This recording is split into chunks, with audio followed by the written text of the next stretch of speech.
All right, I'd like to call the public hearing to order, please, for Tuesday, February 21st, 2023, relating to zoning case 2022-17MA. Before we get started, a couple of pieces of business. For anybody that is planning to speak this evening, we would ask that you please sign in. Again, it's just helpful for all of us to know who's coming up and to have a record of who is speaking. And then I'm going to turn it over to our law director here, Mr. Larry Barbier. He wants to make certain that he gets everybody sworn in. Anybody who's going to testify in the hearing, please stand and raise your right hand. Do you swear that the testimony you're about to give in this public hearing will be the truth, the whole truth, and nothing but the truth, so help you God? I do. Yes. Thank you. All right, Mr. Miller, the floor is yours. Good evening, everyone. Okay, we're here to discuss case number 2022-17MA. This is a request for a major adjustment to an existing PUD. The applicant, Landmark Recovery of Louisville, LLC. The location of the site is 4650 East Galbraith Road, Cincinnati, Ohio, 45236. And Jeff, will you put the map up on there? Yes. All right. Okay. Applicant's stated proposed use is inpatient substance use disorder treatment facility. The property, as you can see, it's the I-shaped building here, central to the map. Is currently zoned DD, Planned Multi-Residence District. The surrounding conditions to the north is DD, Planned Multi-Residence District. That is, and for practical purposes, is a apartment campus. To the east, 00, Planned Office District. To the west, Planned Office District, 00. And to the south, 00, Planned Office District. The subject parcel is 3.58 acres in size, with 300 feet of frontage on East Galbraith Road. Topography is generally flat, sloping away from East Galbraith Road. That should state away from.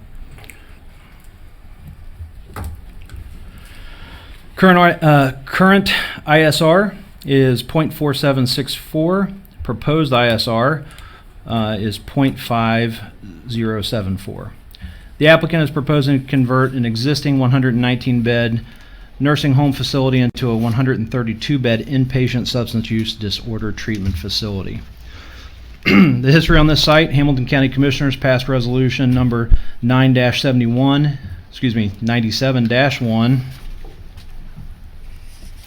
in 1997 for the change of zoning from B single-family residential to DD Planned Multifamily Residential.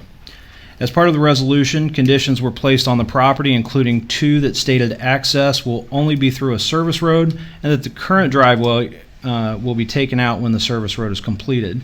Carriage Court of Kenwood applied to reopen the driveway in 2001. The Zoning Commission recommended denial. The applicant removed the request prior to the Sycamore Township trustee hearing. The entry drive was approved as a major adjustment later on by case 2004-06MA. In 2022, case number 2022-11MA, Landmark Recovery of Louisville, LLC, request for a major adjustment to PUD was denied for a 160-bed inpatient-only drug and alcohol addiction rehabilitation facility. On January 9th, 2023, the Sycamore Township Zoning Commission met to consider case number 2022-17MA. In consideration of the major adjustment to the PUD for the subject property of 4650 East Galbraith Road, Cincinnati, Ohio, 45236. The Sycamore Township Zoning Commission recommended denial of the plan and the proposed use of a 132-bed inpatient substance use disorder treatment facility. Zoning compliance review. As an existing double-letter PUD development, zoning compliance is determined by PUD standards and the underlying zoning, DD, Planned Multi-Residence District. As change of use, the applicant's proposal states that their intent to operate a 132-bed inpatient substance use disorder treatment facility and argues that the use is best categorized as a hospital use. The definition from the Sycamore Township zoning resolution is as follows. Hospital, an institution providing health services and medical or surgical care to persons, primarily temporary inpatients, with illness, disease, injury, deformity, or other physical or mental condition, and including as an integral part of the institution related facilities such as laboratories, outpatient facilities, or training facilities. Hospital does not include institutions for the permanent care of or occupation by the poor, infirm, incurable, or insane. The applicant has stated that a variety of treatments ranging from medical detoxification, clinical programming, group therapy, individual therapy, and continuous medical care would take place on site. As part of the comprehensive submittal, the applicant provided copies of licensure for their facilities. In Ohio, substance use disorder treatment facilities operated by the applicant are licensed by the Ohio Department of Mental Health and Addiction Services. The approved use indicated on the licensure is substance use disorder residential and/or withdrawal management services. Staff is guided by Chapter 23 and specifically by the provisions of Section 23-5 for appropriate standards in the interpretation of use. Based on the applicant's statements of the proposed use and review of uses identified in the licensure documentation, the proposed use is most consistent with the definition of a halfway house as specified by the Sycamore Township zoning resolution. A halfway house is defined by the Sycamore Township zoning resolution as follows. An establishment whose primary purpose is the rehabilitation of persons. Such services include drug and alcohol rehabilitation, assistance to emotionally and mentally disturbed persons, and rehabilitation for prison parolees and juveniles. Chapter 3, District and Zoning Map. The use is permissible with a permitted use zoning certificate, a conditional use zoning certificate, or a planned unit development zoning certificate are summarized in the table of permissible uses found in Table 3-2. Will you put that up for me? Yes. Okay. The excerpt below from the Table of Institutional Uses indicates that a halfway house is not permitted in the DD district. In summary, it is staff's final determination that the applicant's proposed use best meets the definition of a halfway house as written in Chapter 2 of the Sycamore Township zoning resolution, and the applicant's use is not a permissible use on the subject site due to the current zoning district designation of DD, Planned Multi-Residence District. Land use. The adopted land use plan calls for the properties in question to be used as office, and the proposed use as a halfway house would be in conflict with the DD Planned Multi-Residence District. The proposed uses submitted by the applicant would require a rezoning to FF, Planned Light Industrial District, and is outside the scope of the current review. However, it should be noted that a zone change would be inconsistent with recently adopted land use plan, creating an instance of spot zoning and create a significant parking deficit in the applicant's proposal. Zoning authority. Chapter 19, Decision-Making, Administrative Bodies and Officials, outlines the specific authorities granted to the Zoning Commission and the Board of Trustees for the purposes of carrying out the duties of the zoning resolution. It is clear that neither public body was granted the authority to deviate from or approve a use in conflict with the permissible use table as specified, Table 3-2 of the Sycamore Township zoning resolution. Staff conclusion.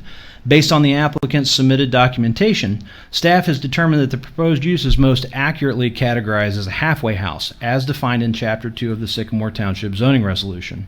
The halfway house use is not a permissible use in the DD Planned Multi-Family District, which the applicant's site is currently zoned. Furthermore, it is clear that neither the Zoning Commission nor the Board of Trustees has the authority to grant approval of the applicant's proposal per Chapter 19. Based on the provisions of the Sycamore Township zoning resolution and in consideration of the denial decision of the Sycamore Township Zoning Commission on January 9th, 2023, staff respectfully advises denial of the application. Skylar, just to follow up a little bit on what you said, are there parcels in Sycamore Township that will be appropriately zoned for a halfway house? Yes, sir. There are zoning. There are parcels in the township that are properly zoned. There is also a newly established land use plan that allows for zone change to light industrial districts that would also facilitate the use of this site. the uses as described by the applicant. Thank you. Mhm. Any other questions? I don't have any at this time. I guess the only one I would have is just so we explain for the record in this hearing, Mr. Miller, you are now the administrator in Delhi Township. Would you explain why you're here this evening? I am still here in my capacity as a consultant with Sycamore Township. I'm here in no way, shape, or form representing Delhi Township. This was a transition agreement that was agreed to when I accepted the position in Delhi. So I am here representing Sycamore Township. Thank you very much.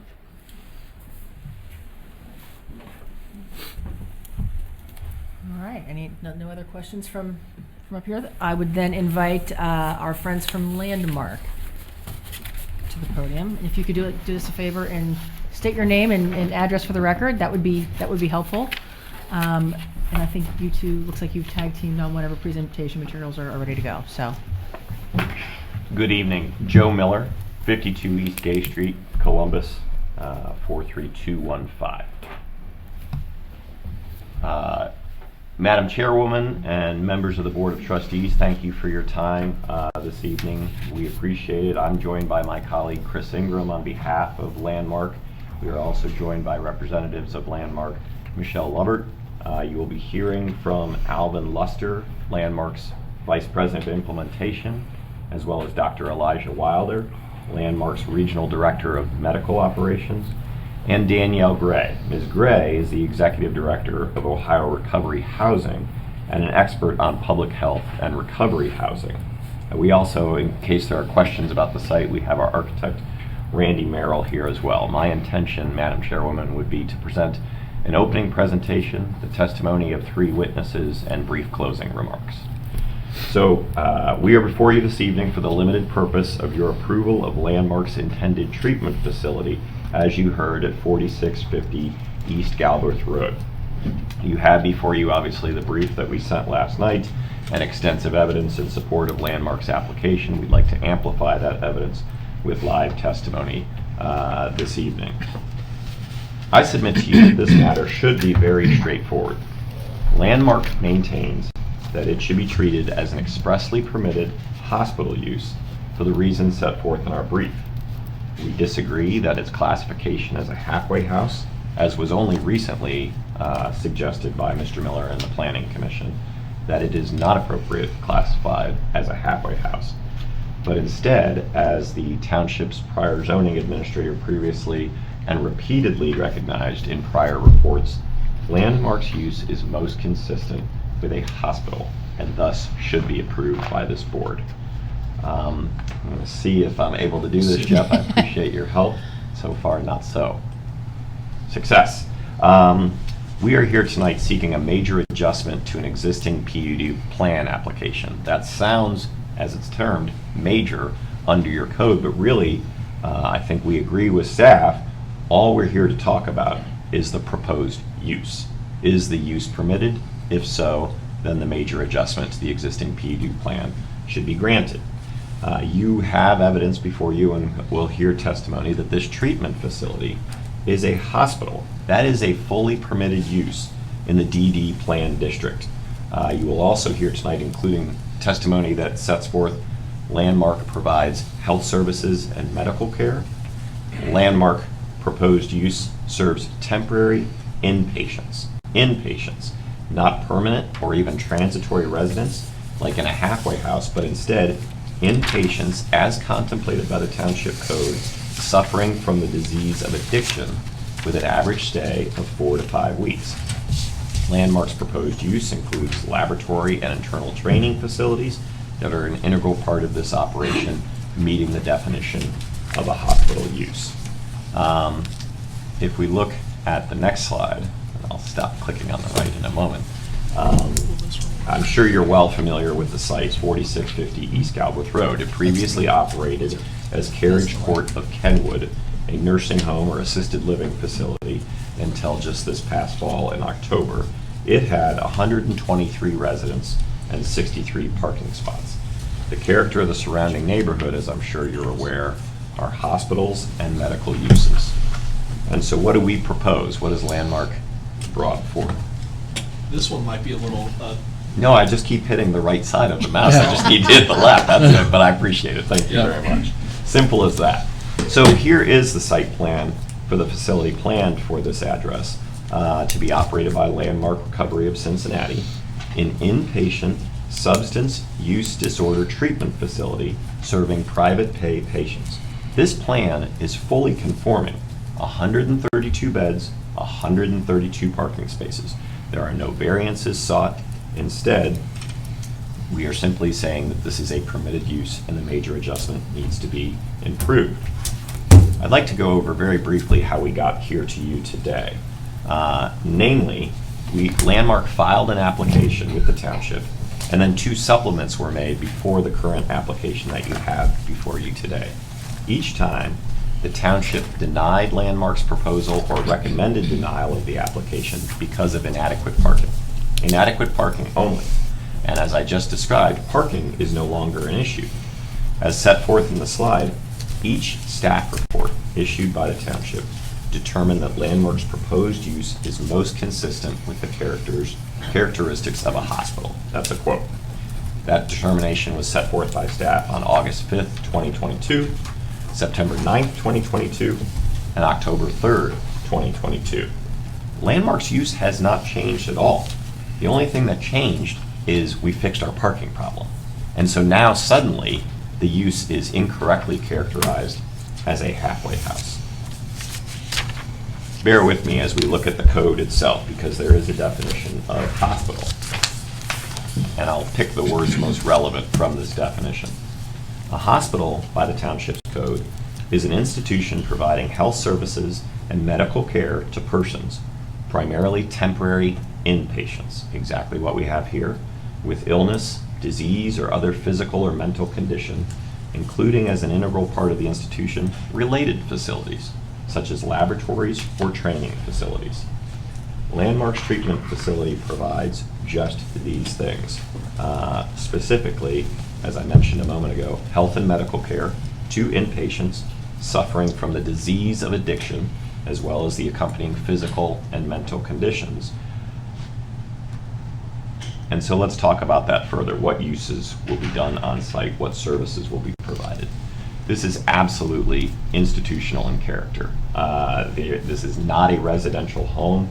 The fixtures, furniture, security, everything are not consistent with residential uses. Instead, they are institutional for our inpatients who stay for a very temporary period.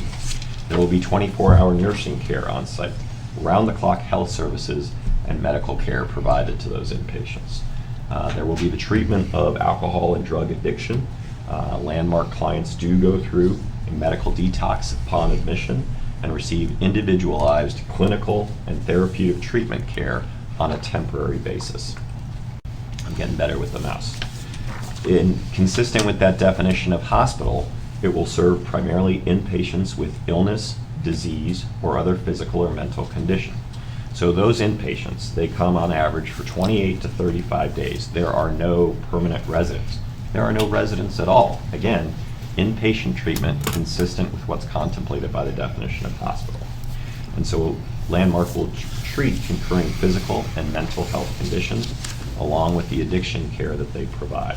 And frankly, they will be able on site, consistent with a hospital, to treat all physical and mental conditions that the inpatients may have beyond an ER or an ICU setting. There won't be that critical care component, but every other aspect of the medical care can be provided to these inpatients on site.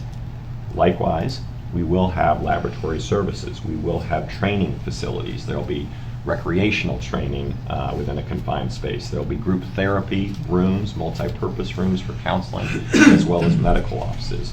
So these are all training facilities consistent with your definition of hospital. And I would also note, just as the township has repeatedly acknowledged, hospital uses, the excerpt is there, in fact, are consistent with the township land use plan. When this is properly categorized as a hospital, we are consistent with the land use plan, as that excerpt there shows. Furthermore, we think we're tremendously consistent with the neighborhood around. Just think of what's in the immediate vicinity of this site. Jewish Hospital Medical Buildings, Cincinnati General Surgeons, Mercy Health, Kenwood Surgery Center, Kenwood Breast Surgery Center. This facility cannot be treated differently than similarly situated businesses. And so let me talk a little bit about the law before we turn to the facts and evidence this evening. As your law director would advise you, Ohio law is clear that restrictions on the use of real property must be construed in favor of the property owner. If there is any restriction on the free use of property, it can't be extended beyond what's in the code. And in fact, if there is any ambiguity, it must be construed in favor of the property owner. So for instance, if you think any part of this falls within the definition of the hospital classification, you need to fine for landmark recovery under Ohio law. And I would point out that failure to prove this particular treatment facility would violate Ohio law as well as the U.S. Constitution. Businesses as well as individuals have the right to be free from arbitrary zoning decisions. And when we were told 3 different times we're a hospital use, and then suddenly when we don't need any variances, we're a halfway house, that feels arbitrary. Likewise, this applicant is entitled to equal protection under the law to be treated the same as similarly situated owners. That poses a problem under the Equal Protection Clause otherwise. And likewise, for these particular inpatients, there are protections under federal law. The Americans with Disabilities Act and the Rehabilitation Act for entities such as the township that receive federal funding cannot discriminate against addiction and addicts or persons with mental health issues because they are considered disabled under both of those acts. So if the township were to deny this application, it does needlessly subject the township to potential liability for damages for delay, for attorney's fees recoverable under the federal civil rights laws. And so we submit to you that the prudent course is to approve the application. But let me step back and say it's also just the right thing to do. It is well documented that Hamilton County has had and continues to have a severe opioid addiction problem, just like the rest of Ohio. And as Mr. Luster and Dr. Wilder will further explain, Landmark enjoys significant success at its other facilities. It is an established national entity that has great success in helping to treat these disabled individuals to turn their life around. Landmark likewise prides itself on maintaining clean, secure, and safe facilities. Its services are tightly regulated, and we abide by all state licensures and regulations. So we pride ourselves, Landmark prides itself on working with local communities to become a resource to help get rid of this plight and to help people, as I said, turn their life around. So again, approval is not only, in our opinion, required under the township's own code, Ohio and federal law, it's also just the right thing for the township to do for its residents. So we thank you for your consideration and look forward to your approval. At this time, I'll ask Mr. Ingram to come forward with Mr. Alvin Luster. Before you present your evidence, I just want to make sure that we're clear on the record. Yesterday evening, you sent us affidavits of Alan Luster, Danielle Gray, and Elijah Wilder. I didn't see all of them in your exhibit booklet that you gave us, but you just gave it to us right before the hearing.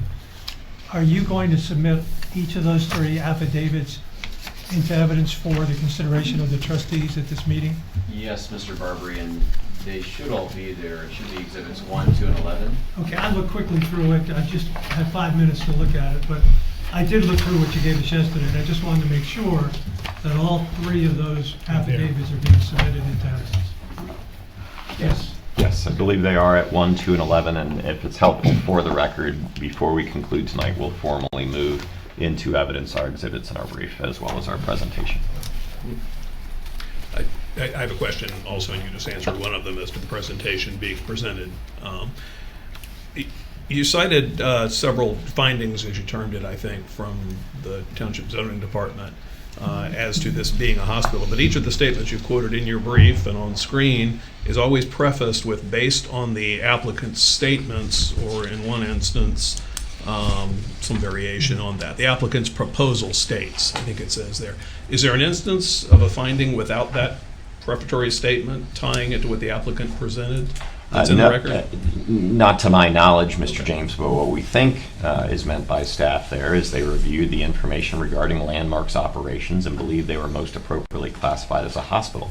So too tonight, we believe, based on the overwhelming evidence before you, you should likewise agree that the intended use for this is consistent with a hospital.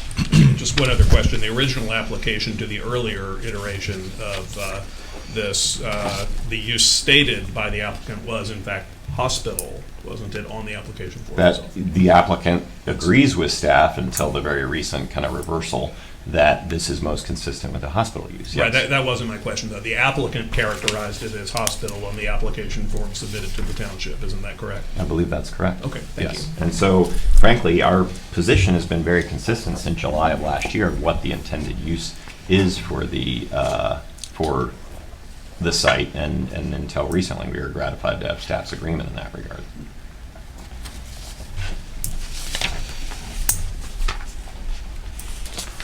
Good afternoon, members of the board. For purposes of the record, my name is Chris Ingram, 52 Eastgate Street, Columbus, Ohio. And at this time, Landmark would call Alvin Luster.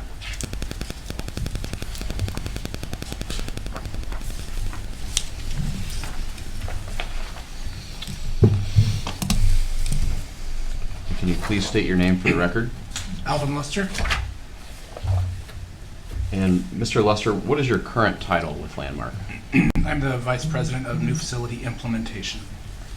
Say that again, please. Vice President of New Facility Implementation.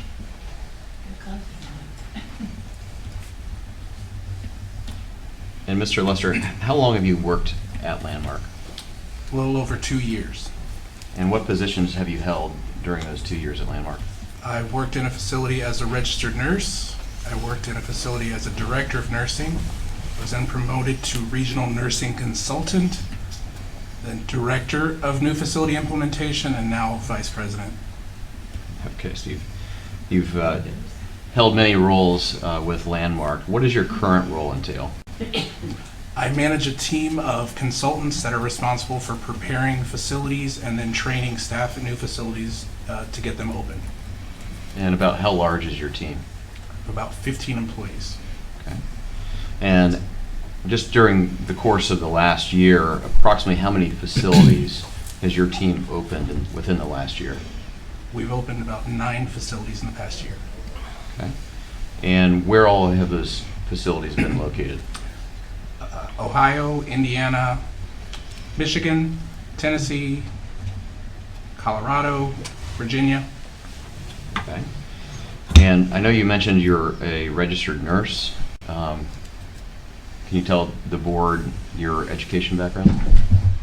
I have a degree in registered nursing. Any licensures or certifications? I am a certified emergency medical technician, but I'm also certified in teaching basic life support and advanced life support. And Mr. Luster, I would like for you to review what's been marked as Exhibit 1 to our brief. And if anyone here tonight, if any of the board members need a copy of Exhibit 1, I have extra hard copies.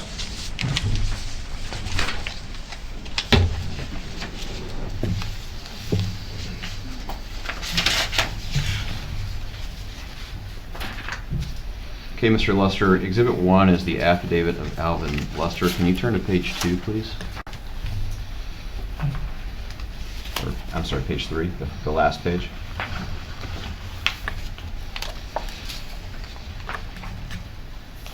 Is that your signature on page 4? Yes, it is. And reviewing your affidavit, Mr. Luster, is everything stated in that affidavit true and correct? Yes, it is. Mr. Luster, I would like to talk about Landmark and the treatment facility being proposed here in Sycamore Township. Can you please tell the board about Landmark and the treatment services it provides?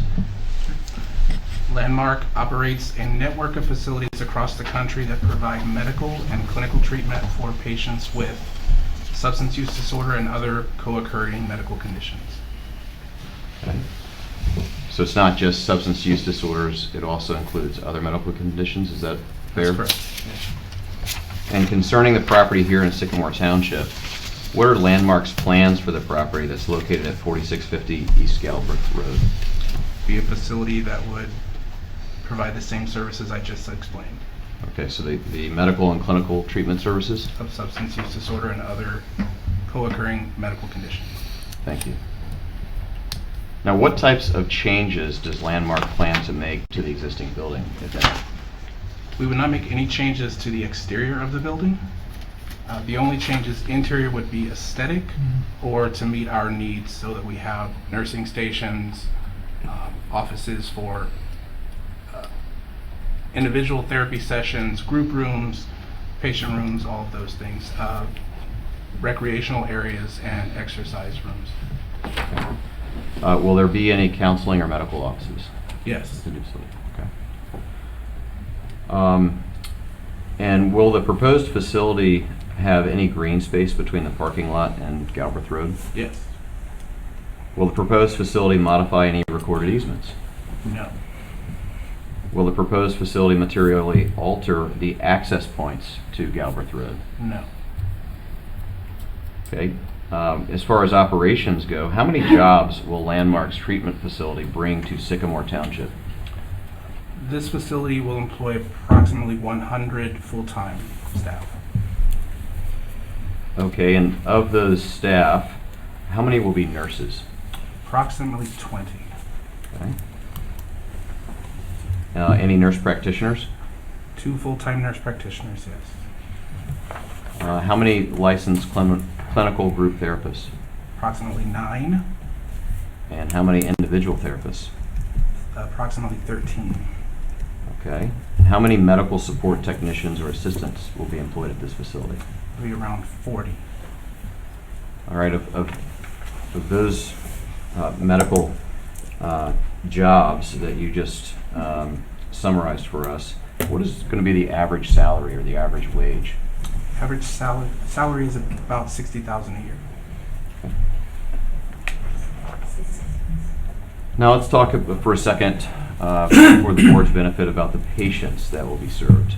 What types of patients will this treatment facility serve? We will serve temporary inpatients who are suffering from substance use disorder and other medical conditions. Okay, so that's those co-occurring medical conditions Yes. you referenced earlier? Thank you. And how many patients will this treatment facility serve? Up to 132. Okay, and is that based on the number of beds? Yes, So this facility will not serve anyone beyond the number of beds? correct. Okay.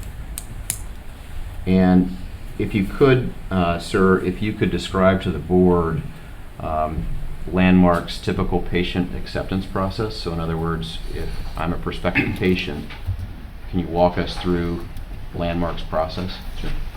Patient would reach out to an admission consultant who would verify insurance or private pay in some situations.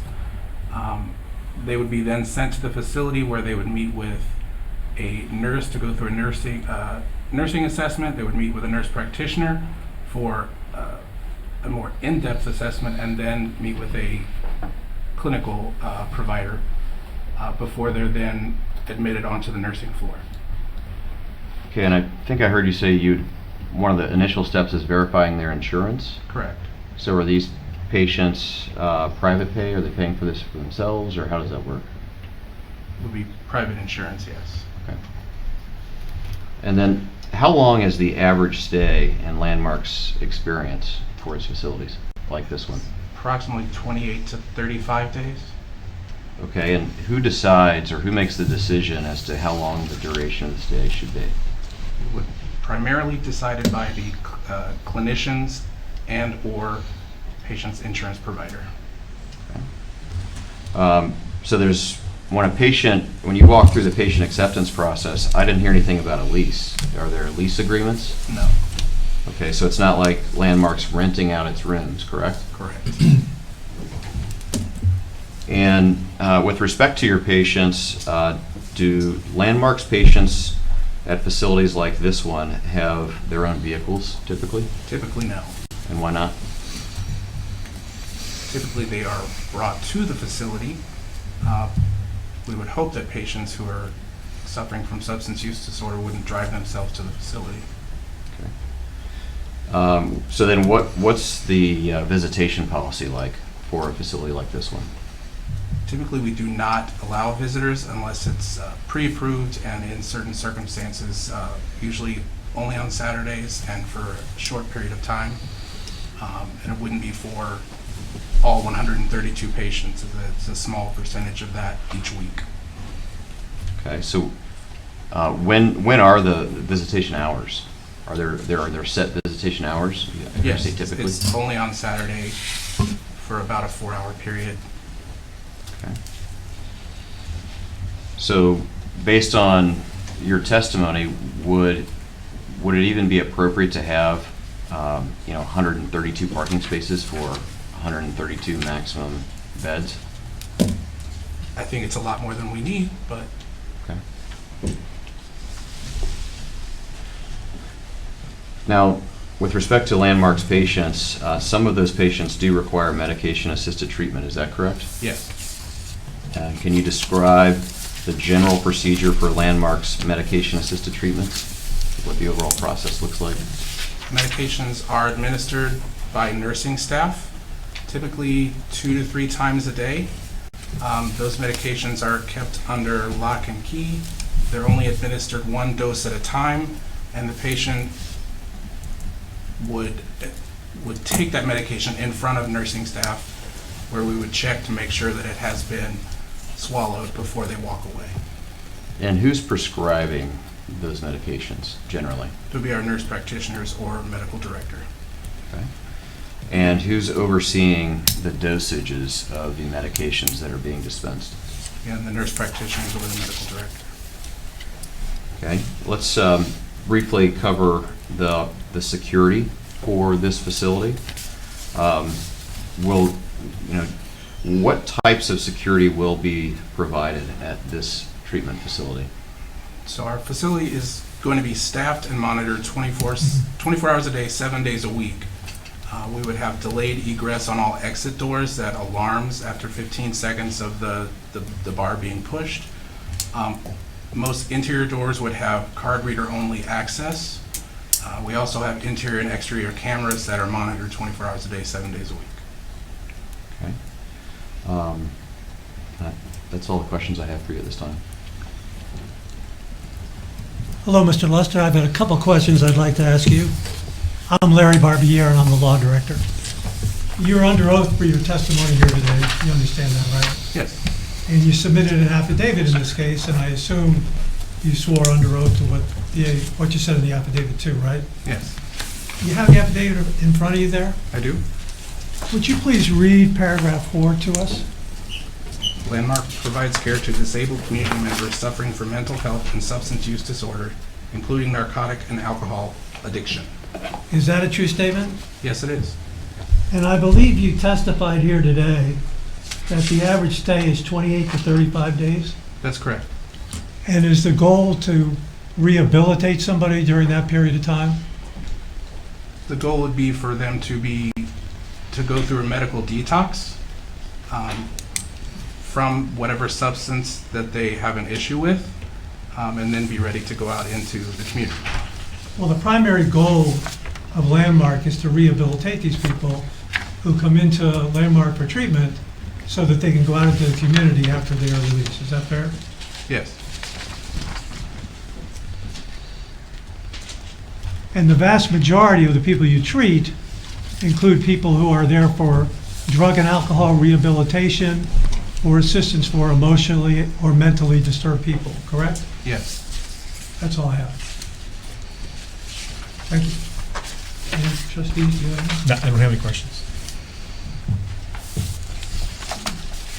Okay, at this time, Landmark would call Dr. Elijah Wilder.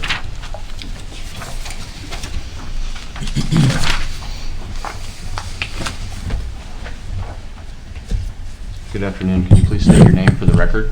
Elijah Wilder. And Dr. Wilder, what is your current title at Landmark? Regional Medical Director. Okay, and what does your role as the regional medical director entail? I foresee, well, I supervise and kind of head up all the medical operations through all the facilities that are within my region. A big part of that is also liaising with the operations team, kind of brainstorming other operation issues, but mainly focused on the medical side of Landmark. Okay, and how long have you worked at Landmark? Going on 3 years, so about 2.5 years at current. Okay, and how long have you been working in this area for, in this general area or industry? Since 2013, I've been doing psychiatry and addiction psychiatry. Okay. And can you explain to the board, the education or the levels of degrees that you've obtained? Had a Bachelor of Science degree, then I went to medical school. After medical school, I did 1-year internship, residency training for psychiatry, and then subspecialty training specifically in addiction psychiatry. Okay, and where did you receive your medical degree? Philadelphia College of Osteopathic Medicine. Okay, and where did you do your residency? Duke University Medical Center. All right, and how about your fellowship in addiction psychiatry? That was here at University of Cincinnati. Okay, how long, actually, where do you currently live? About 5 minutes from here. Okay, and how long have you lived in this area? I've been in Cincinnati for about 5-6 years, then moved to this area in Blue Ash about 2 years now. Okay.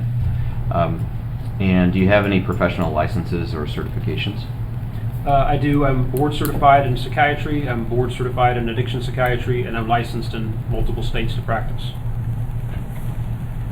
Now I have before you what's been marked as Exhibit 2 to our hearing brief, to Landmark's hearing brief. If you could flip to the last page, please, Dr. Wilder. And if any of the board members need a hard copy of Exhibit 2. And looking at the last page, Dr. Wilder, is that your electronic signature? Yes, it is. And looking at Exhibit 2, Dr. Wilder, is everything set forth in this exhibit true and correct? Yes, it is. Okay, I'd like to start with the services at Landmark's treatment facility that would be here in Sycamore Township. What type of services will Landmark offer at the treatment facility? By definition, folks are coming in because they need acute medical detox. Some substances are more potentially deadly to withdraw from, like alcohol or benzos. Some substances are more just difficult to come off of without medications, like opiates. But that is the center and kind of the crux of why patients come to the facility. Why patients are there, or while they are there, we also treat medical issues that come up, anything from diabetes to blood pressure, an infection. We can even do certain procedures such as draining an abscess, different things like that. And any psychiatric comorbidities, they may also be there. If someone suffers from depression, we'll also treat their depression.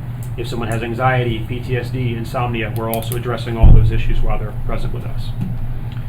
And so I don't know if this is a fair question, but in your experience, Dr. Wilder, approximately how many of your patients have, more than just a medical detox need, but they have all these, co-occurring issues, medical issues? The majority. It's hard to put a number on it. 80 to 90% would be a solid guess. Okay.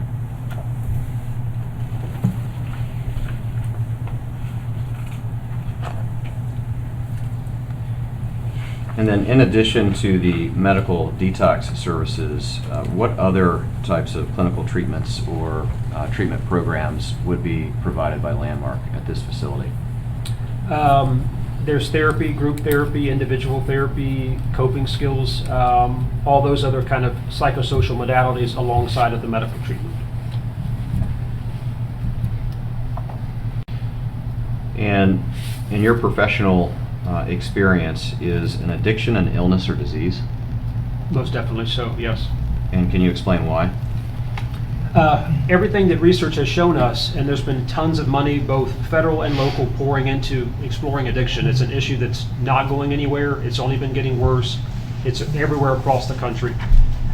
Folks may have some certain inherent predilections towards illness. It's not uncommon for folks to explore substances in adolescence, but for a subset of folks, perhaps because of genetic predisposition, perhaps because of trauma, other family situations that are going on, they wind up on a road where it's not just a once or twice or a casual relationship with alcohol or a casual relationship with marijuana. Their entire brain gets hijacked. And once you're in the throes of repeated exposure to a substance, you get physiologic tolerance, you get dependence, you get withdrawal from the substance. And with things such as alcohol, if you drink enough for a certain period of time, if you want to stop drinking, if you do that, suddenly you can actually die from delirium tremens, you can have seizures, it can be deadly. Benzodiazepines are the same thing. Another substance that has a physiologic withdrawal process is opiates. You cannot overtly die from opiate withdrawal unless you had some severe, maybe cardiac comorbidity. But the illness that comes from trying to come off of pain medicines is very difficult to get through. There's severe nausea, severe pain, severe insomnia. And as bad as folks want to quit, the physiology and the hardwiring of their brain actually changes as well. Your frontal cortex is not as functional as it typically is.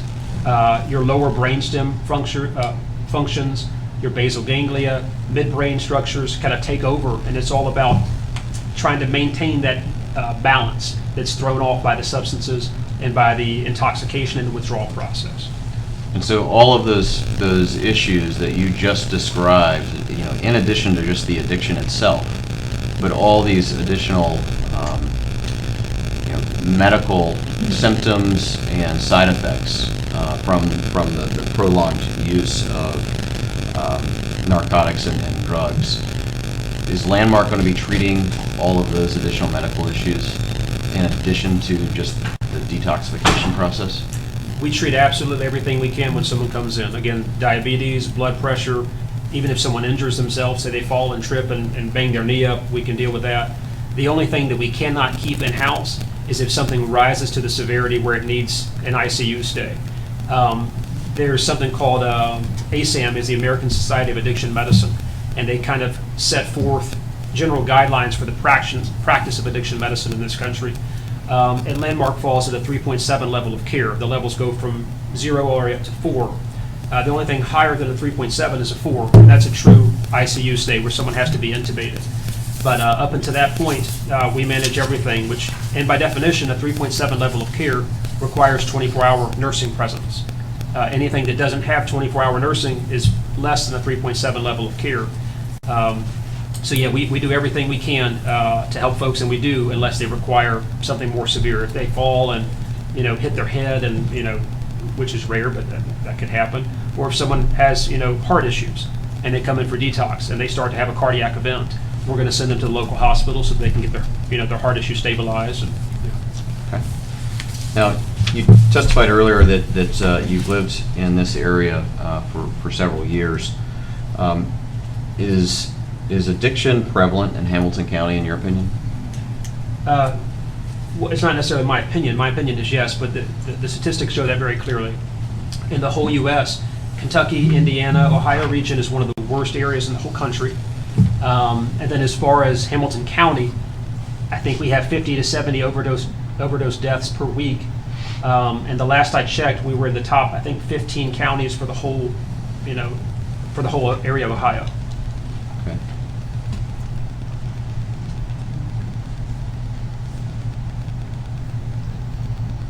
Okay, and are you familiar with halfway houses, Dr. Wilder? Yes, I am. Okay, can you explain to the board the distinction between a halfway house and the types of services that Landmark's going to provide at this facility? The two are just completely different things. 3.7 level of care, which is what Landmark is acute medical detox. That's what it is. That's the function that it serves. Halfway houses are somewhere where someone goes after they leave an inpatient unit. We actually refer folks to halfway houses when they're finished with detox from us. As a psychiatrist, I have referred people to halfway houses when I worked on an inpatient unit, when I've worked in outpatient centers. Halfway houses are places where folks go to live for long periods of time. There's not medical care there. There's not medical staff there. In fact, some of our patients, depending on what medications they leave on, they can't even stay at a halfway house because they will not allow certain medications there. So the two are, I mean, they're just different. Okay, so is there any nursing staff on site at any halfway house to your knowledge? None that I've ever, no. No further questions at this time, Dr. Wilder. Thank you. Dr. Wilder, I just have a couple of questions. I'm Larry Barbier. Do you have your affidavit in front of you? Yes, I do. Would you please read paragraph 5? Landmark provides care to disabled community members suffering from mental health and substance use disorders, including narcotic and alcohol addiction. And is that a true statement? Yes. Now, you said something, and you said it pretty quickly, and I don't write as quickly as you were talking, so I want to make sure I got it right. I think you said that the crux of why people come to Landmark is for medical detox. Is that a fair statement? Yes, it is. And when you say crux, does that mean the main reason, Yes. primary purpose? Yes. And when you talk about medical detox, you're talking about rehabilitation, right? I heard that question asked earlier, and the words are being used in kind of a sloppy fashion. When someone is treating an alcohol use disorder or a substance use disorder, I break them up into two phases. So if someone has a true physiologic withdrawal process, one that's potentially deadly, you have to treat that with a withdrawal process, with a detox process, before you can even think about doing rehabilitation. So as with any mental health disorder, even with many chronic medical illnesses, this is not, you deal with it for 1 week and you're magically cured. The medical detox portion is the very first part of it that has to be addressed so someone doesn't die.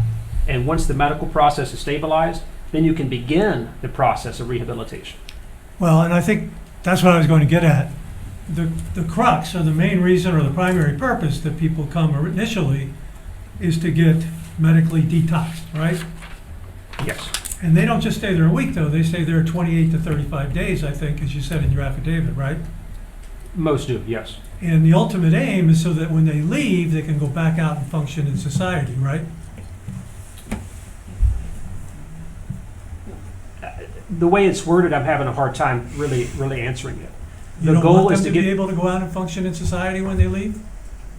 That's the hope, to start getting on a better path to do better in society, yes. And you would agree with me that that is the crux of what the word rehabilitation means, right? No, I can't say that. That's a very subjective definition to what rehabilitation means. All right, that's all I have. Thank you. And Madam Chair, if I could follow up on that.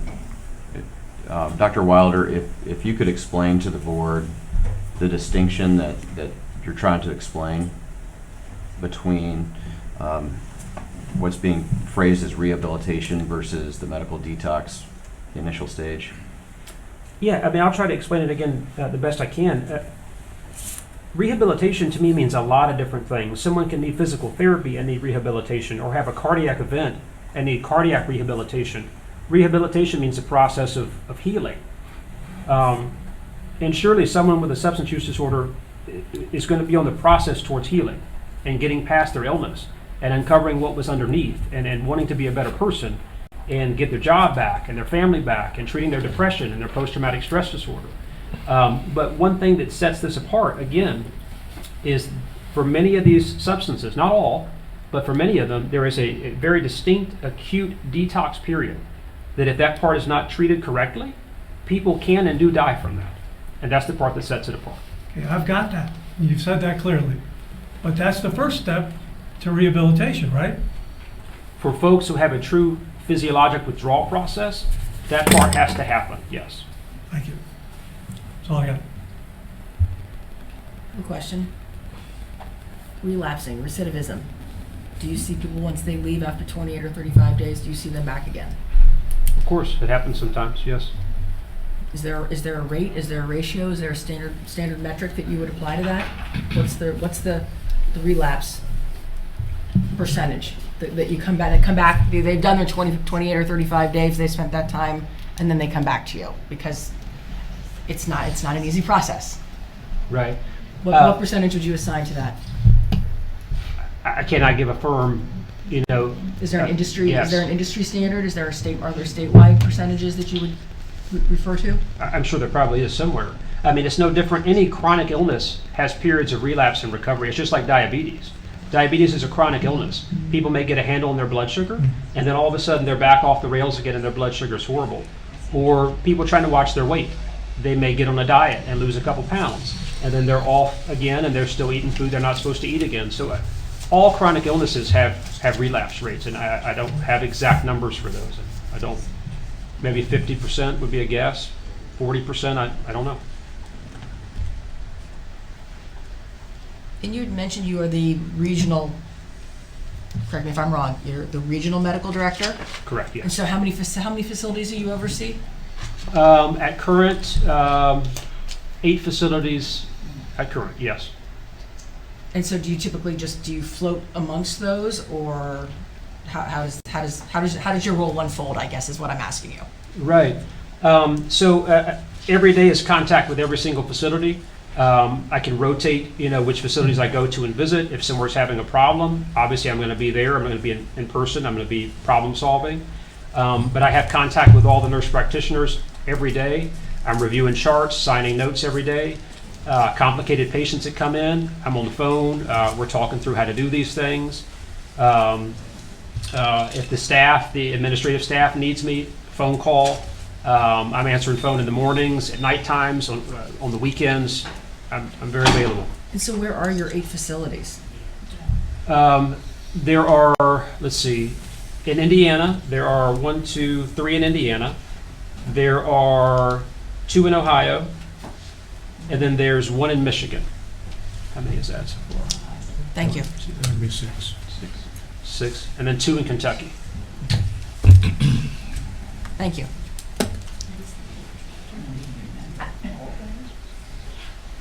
Thank you, Dr. Wilder. At this time, Landmark would call Danielle Gray. I'm going to be using copies of what's been marked as Exhibit 11 in your binders. Let me know if you need any copies.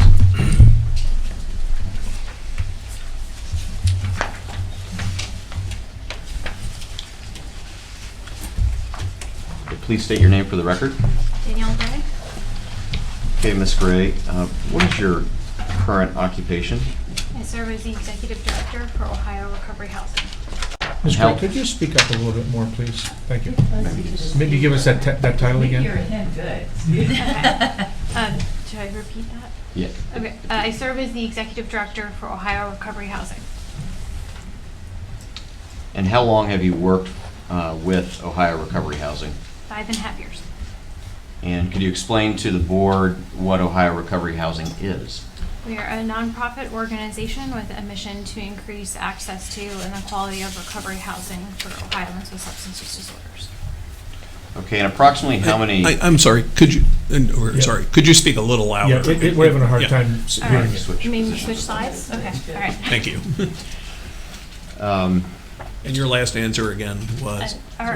We are a nonprofit organization with a mission to increase access to and the quality of recovery housing for Ohioans with substance use disorders. Thank you. And how many organizations participate or are involved in Ohio Recovery Housing? We currently have around 120 organizations operating over 400 properties that are certified under the quality standards that we implement in Ohio. Okay, and Ms. Gray, for the board's benefit, have you obtained any college degrees or professional degrees? Yes, I have a master's in public health from The Ohio State University. And do you have any professional licenses or certifications? Yes, I am certified in public health by the National Board of Public Health Examiners. And what professional experience do you have in recovery housing besides working with the Ohio Recovery Housing Organization? Well, my professional experience comes from working with Ohio Recovery Housing, and in my role, I write best practice guidance, I provide training, technical assistance, I oversee our process for certifying recovery homes as meeting national quality standards, provide technical assistance to organizations seeking to open recovery homes, and then in general, just provide education on recovery housing We also track resident outcomes and participate with researchers to research recovery housing and form new best practices for the industry. Okay. And have you authored any publications concerning recovery housing? Yes, several. The Recovery Housing Development Guidebook, a guidebook on what it takes to operate recovery housing within the state of Ohio, with templates and recommendations, as well as a host of other best practice guidance, best practices for MAT in recovery housing, best practices for families and with their children living in recovery housing, and several others. They're available on our website. Okay. Thank you. And about how many recovery homes have you assisted or worked with? We have over 400 properties that are certified at the organization, and I get calls every day from people seeking to open recovery homes or asking questions, so I'd say easily hundreds throughout my 5-year career. Now, you were asked to offer your expert opinions in this matter, correct? Yes. And you were asked to opine on whether Landmark's treatment facility constitutes a hospital or a halfway house under the Sycamore Township zoning resolution, correct? Yes. What materials did you review to reach your conclusions? I reviewed the Landmark website, and they described their residential facility services as well as the portions of their zoning application where they describe their services. Okay. Ms. Craig, can you speak up a little bit louder? It's really hard for us to hear them, I'm sorry. And slow down maybe just a little, that might help. Okay. All right.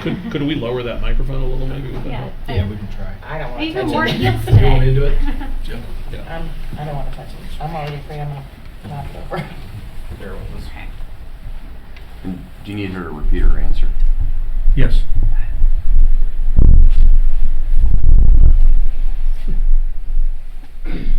Is this better? Let me tighten it up for me. I don't want it to swing down. All right, go ahead and test. And Is this better? Can you hear me better? A little bit, yeah. A little bit. Okay. Try to get really close to it. so I'll re-ask my question. What materials did you review to reach your expert opinions in this matter?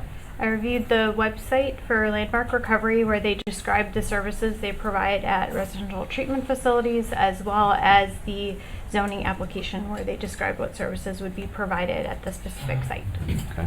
And did you review the Sycamore Township zoning resolution, or at least excerpts of the zoning resolution? Yes, I read the excerpts related to halfway house and hospital. Okay.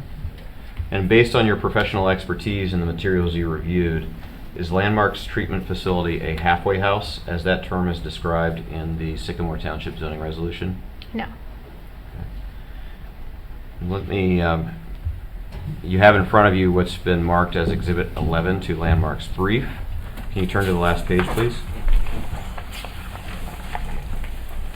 And is that your digital signature on this affidavit? Yes. And looking at Exhibit 11, the affidavit of Danielle Gray, is everything set forth in that affidavit true and correct? Yes.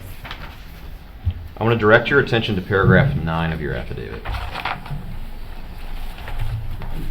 Okay. You say in paragraph 9 that recovery housing levels 1 through 3 are similar to the definition of a halfway house under the Township zoning resolution. Do you see that? Yes. Okay, can you explain to the board members what recovery housing levels 1 through 3 are?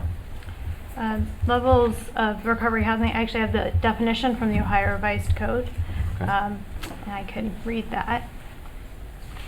Slowly, please. So, and this is from section 340.01, part A, number 3 in the Ohio Revised Code. Recovery housing means housing for individuals recovering from alcoholism or drug addiction that provides an alcohol and drug-free living environment, peer support, assistance with obtaining alcohol and drug addiction services, and other alcoholism and drug addiction recovery assistance. Okay.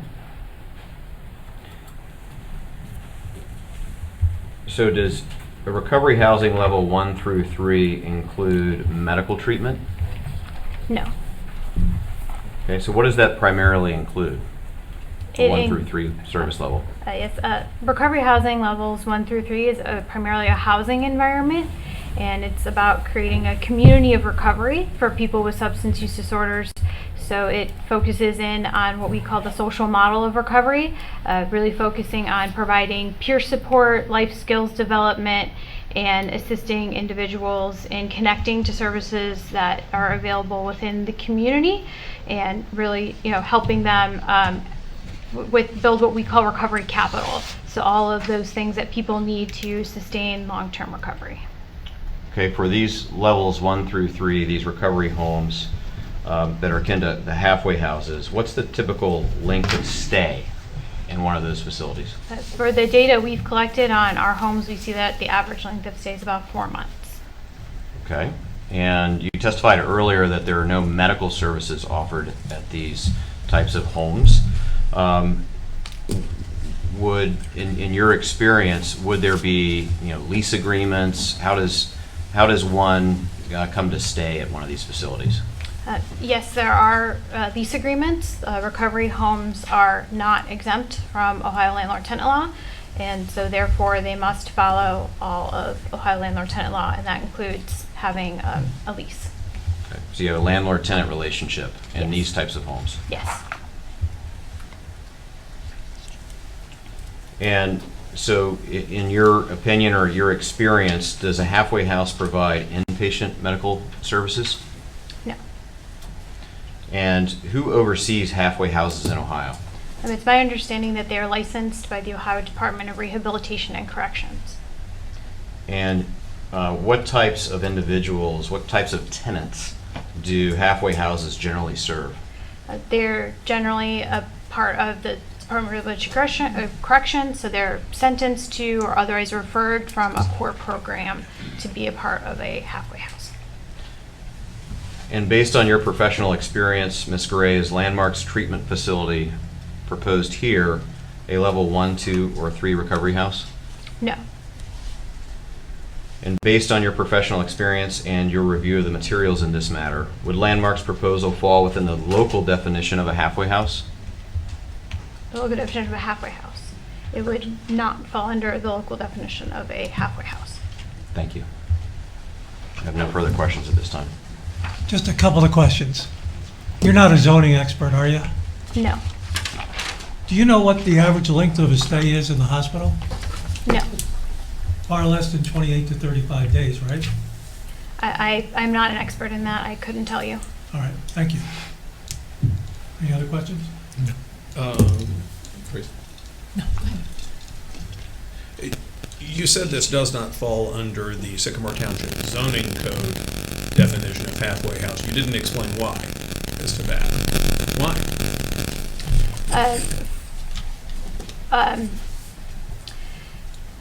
So this, for my analysis of looking at, the services that they are offering at Landmark and what my understanding of what halfway houses are, they are not applying for licensure as a halfway house from the Ohio Department of Rehabilitation and Corrections. Yes, ma'am. My question wasn't, though, as to definition of halfway house in the Ohio code. It was, you said you analyzed our zoning code and that they did not fit the category there. Yeah, and so when I hear the term rehabilitation with the definition of a halfway house, I think about the Department of Rehabilitation Corrections and around rehabilitation as far as, someone who is returning to the community after incarceration, and rehabilitation as far as that aspect of their life goes. And so when I look at that definition and that term of halfway house, I know we've had a lot of discussion here today about what does rehabilitation mean? That's what I think of. And in Landmark's case, that is not their primary purpose to serve people who are involved with the Department of Rehabilitation and Corrections. The primary purpose is to provide the medical services that are needed for the treatment of substance use disorders. Would you agree there, based on your understanding of what you've studied, their primary purpose is the rehabilitation of persons who are suffering from substance abuse disorders? Again, it's that nebulous definition of rehabilitation. I feel like everyone's got a different, thing of what that word means. But from what we've heard today, if the medical services are going to be a part of a person's overall rehabilitation. But in that definition of halfway house, I still think of it as connected with rehabilitation when it comes to the Department of Corrections. Yes, And ma'am, you've made that that's clear, you different. think of that, but does our code say that in the zoning resolution? I believe you read the zoning code, so the zoning code says what it says, the primary purpose of rehabilitation of persons. And I'm not aware of the rehabilitation being defined within the zoning code, if that's the question. It adds in the zoning resolution, such services include drug and alcohol rehabilitation. Is that something Landmark does? Yes. Assistance to emotionally and mentally disturbed persons. Is that something Landmark does? It depends on the definition of emotionally and mentally disturbed. I would say that they serve persons with substance use disorders, and I'm not sure what the definition of emotionally or mentally disturbed would be, but they do serve persons with substance use disorders. There's not an actual requirement of a halfway house being residential in our zoning code, is there? I reviewed the definitions of hospital and of halfway house, and I am not purporting to be an expert in the zoning resolution. So I do not know the answer to that question. Other than the appearance of the word house in the term halfway house, there's nothing you saw in our code which requires a halfway house to be a residential facility at all, is there? I don't see the term residential facility within the. Yeah, I don't see the words residential facility. Okay, thank you. If I could follow up, Madam Chair. When Trustee James was just questioning you, looking at the definition of halfway house in the zoning resolution, that definition also includes facilities that provide rehabilitation for prison parolees and juveniles, correct? Yes. And would the rehabilitation for prison parolees and juveniles occur through the Department of Rehabilitation and Corrections? That's my understanding, yes. Thank you.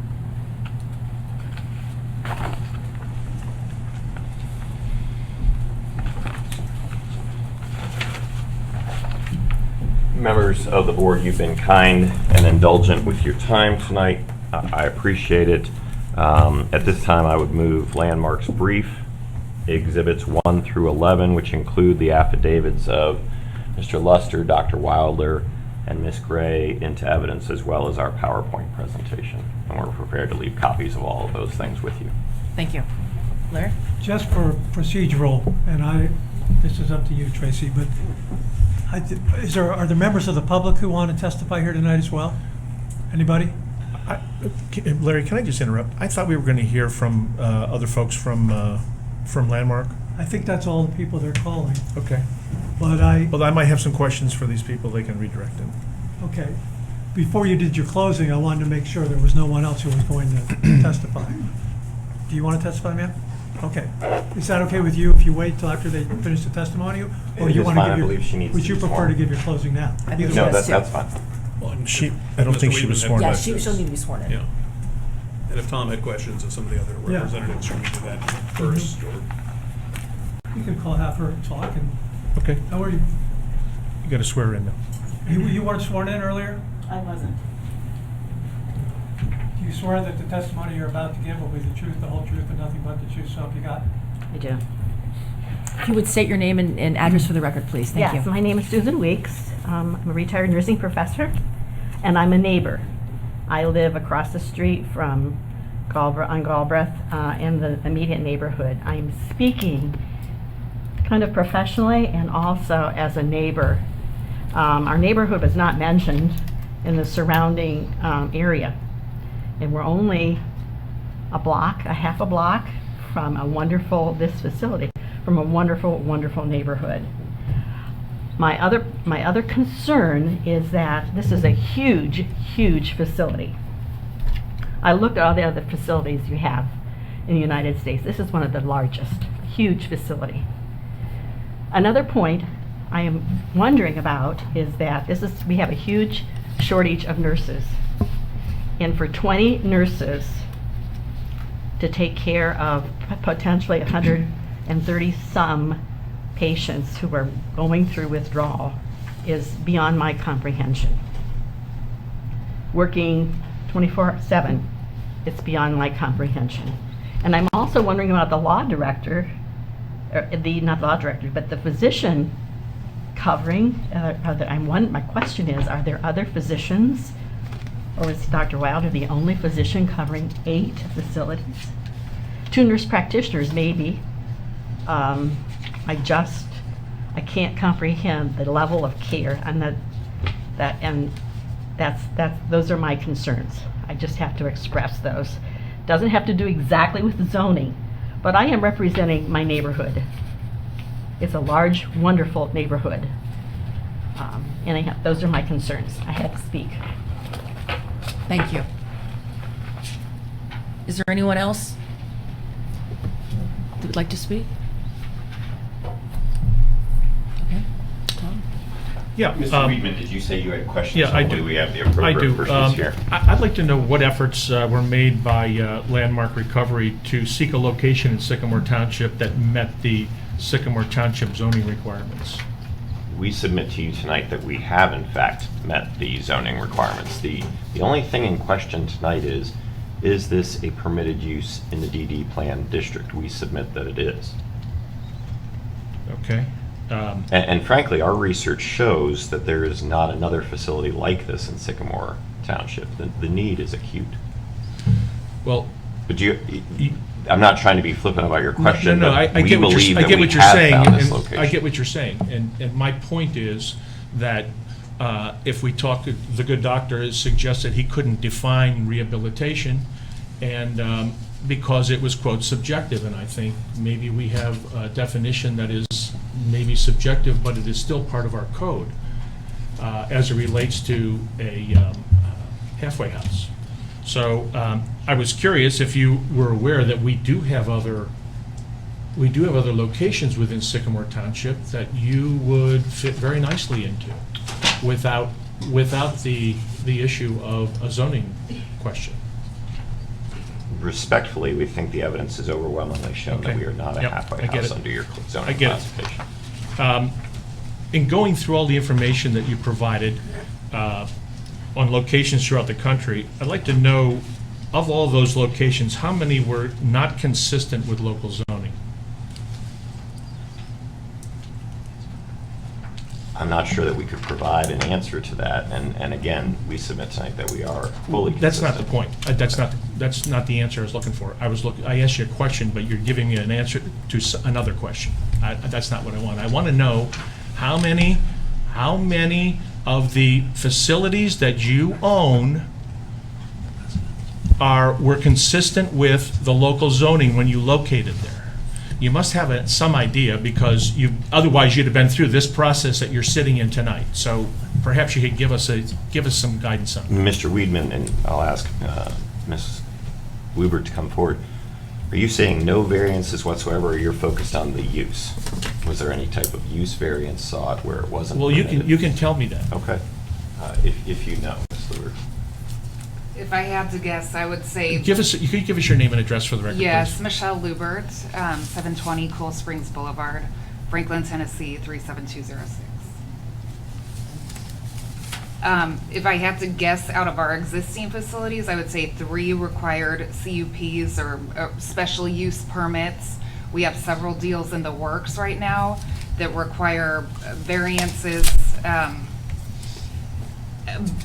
but a majority of our facilities existing, we have met the definition of a hospital. And zoning is specific to the municipalities, so I don't even know that question is relevant here.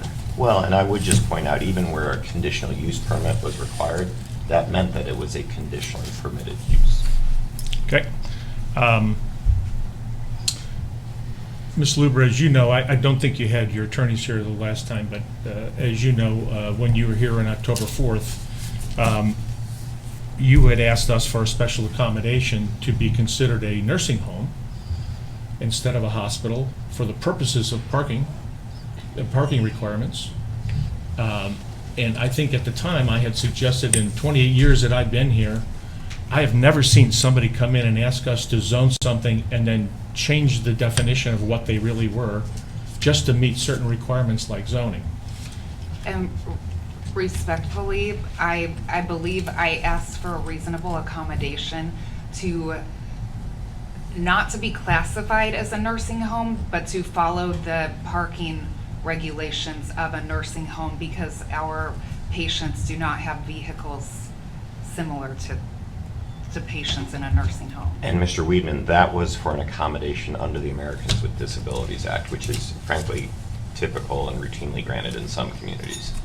And I also believe your response was that you guys were accommodating us in classifying us as a hospital. Now, that wasn't my response.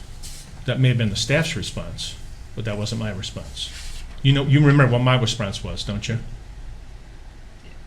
What was it? I do. That you guys were accommodating us That's and not what I said. classifying us as a hospital. That's absolutely not what I said. Go back and look at the record.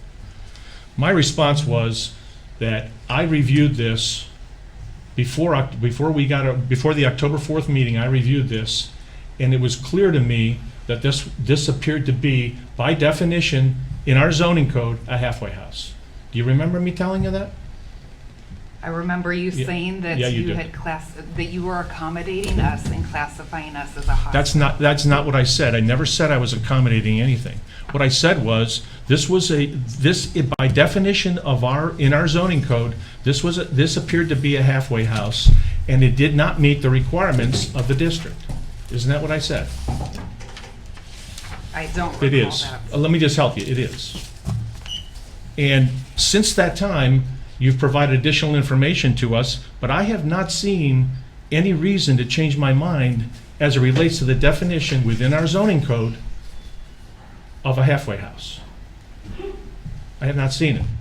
I mean, if you have other information, look, I know you're doing great work out there. You're doing great work. There's a need for it. But we also have a zoning code that you have to meet.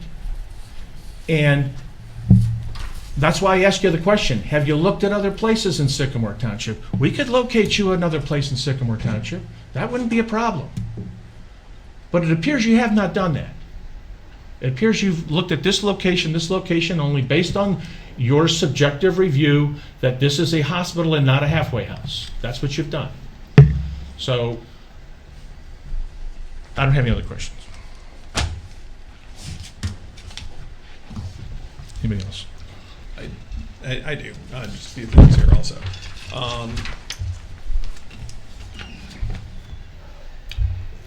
First of all, you indicated in your brief on this matter, and I think one of the witnesses said, and perhaps you testified earlier or stated a few moments ago, there's a pressing need, an urgent need for this in Sycamore Township. The brief, I believe, makes that statement, then goes on to talk about Hamilton County overall. Is there any evidence that's been presented here as to specific needs in Sycamore Township as to this, or even in the zip codes Sycamore Township encompasses, as opposed to Hamilton County and the entire state, of course, having a problem with addiction? There is no facility in Sycamore Township that provides these medical services that Landmark is prepared to provide. And certainly not only are there patients disabled by definition under federal law, you certainly can't discriminate against them further based on what zip codes they come from.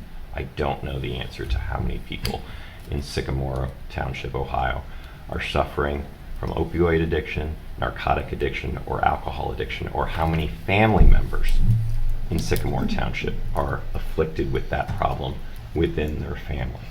What I can tell you is this community is not immune from the need for this type of treatment center and should not close its doors as it feels as though it's doing this evening.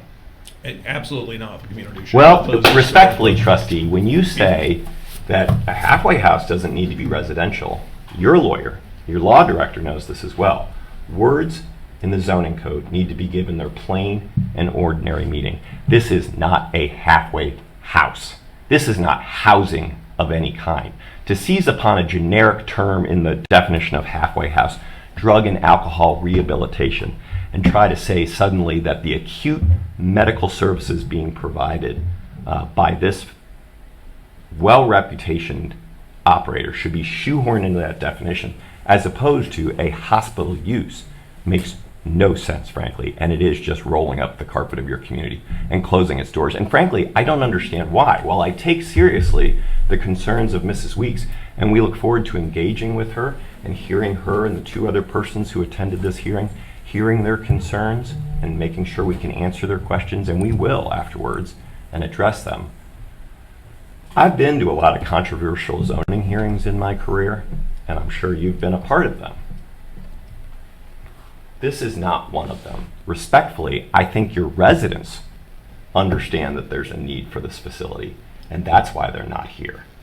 And so I'm simply asking you tonight to act in conformity with your code, with state law, with federal law, and help this township, help its residents, and not hurt its residents by exposing them to lawsuits and litigation when you know this isn't a halfway house. A halfway house could not provide these services by state licensure and by state law, and this is instead a hospital use, as your staff previously found 3 times. I do understand your question better now, Trustee James, that you asked at the outset.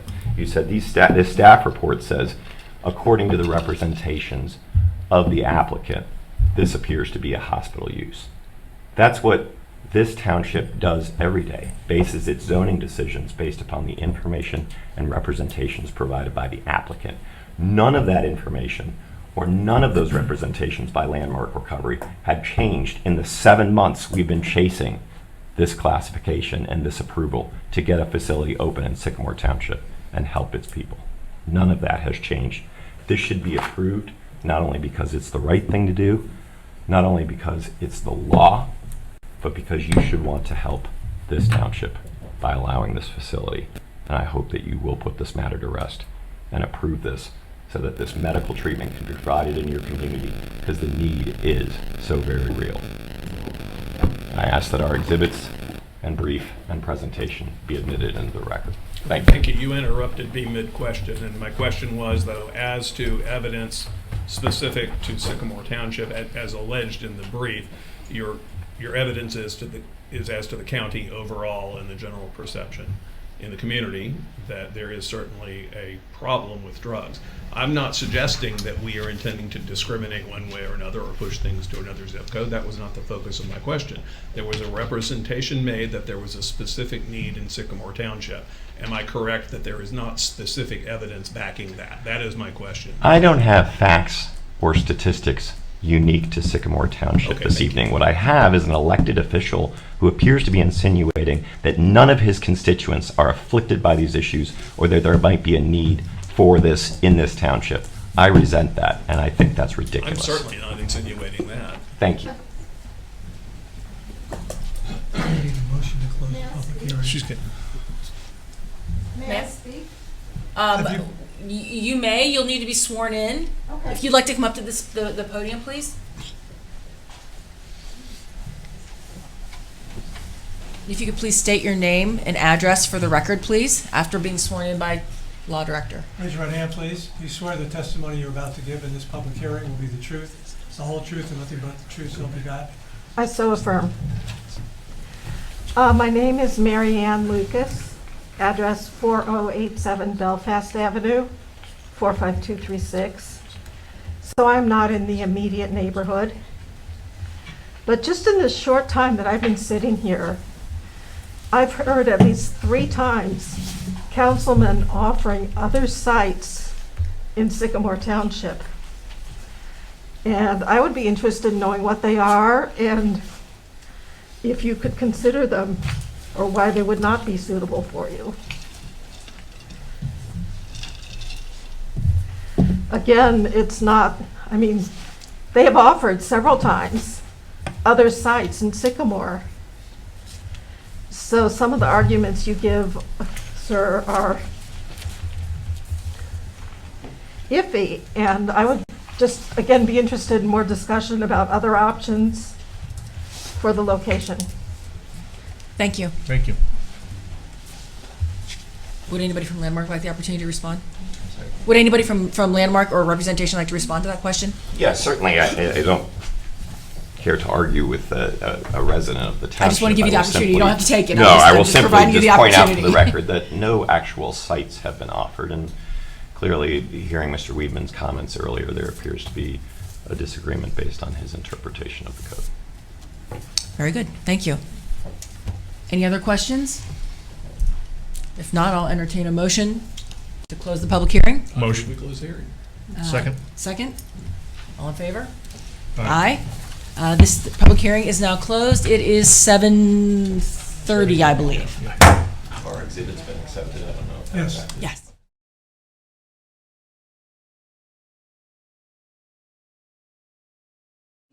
A regularly scheduled township trustee meeting. Let everybody take a quick break and. May I ask a question then? I was expecting you to deliberate and decide this evening. There is a, if you look at the agenda for our meeting, there is a portion in that meeting where we will cover that. Within the public meeting? Within the I public meeting, apologize. yes. Thank you. Yes.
7:36, I would like to call our regular trustee meeting for Tuesday, February 21st, 2023 to order. If we could all stand and rise for the invocation, which is given tonight by Mr. Kellums. Heavenly Father, we gather together tonight to do the business of our township. Grant each of us the gift of listening while others are talking, the gift of discernment as we discuss each issue brought before us, and wisdom as we seek ways forward for our township, its residents, and the businesses located within our boundaries. It's in your name we pray. Amen. Amen. Please remain standing as pledge of allegiance. Pledge allegiance to the flag of the United States of America and to the republic for which it stands, one nation, under God, indivisible, with liberty and justice for all.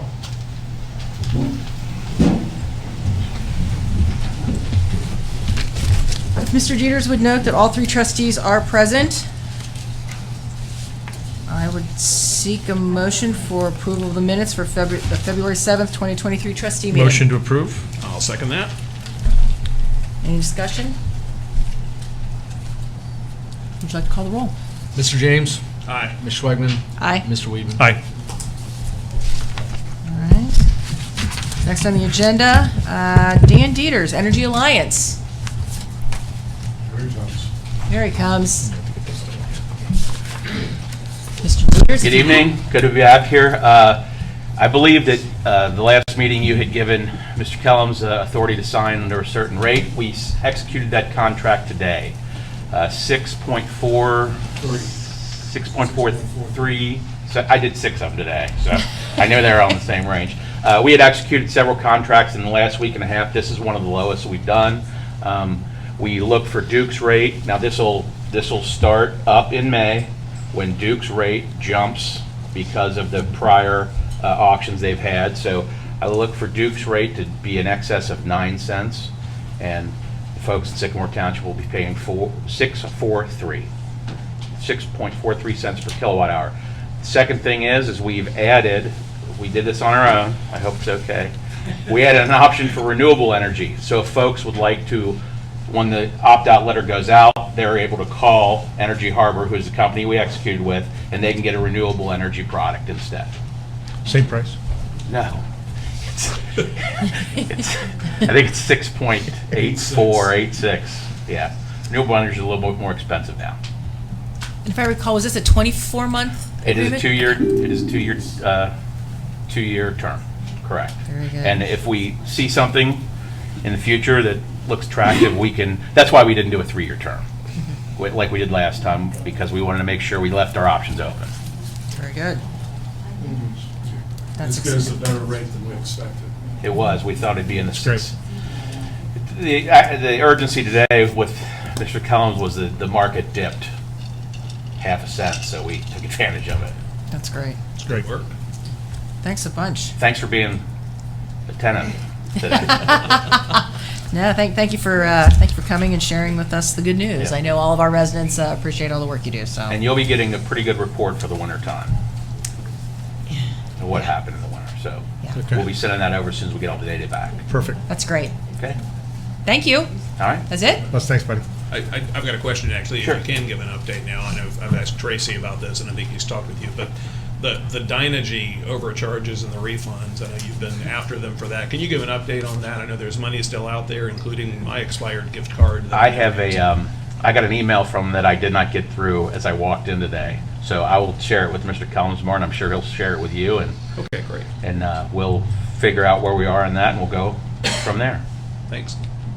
Thank you. Okay. Appreciate you coming tonight. Thanks, Dan. Thanks. Appreciate it. Thanks, Dan.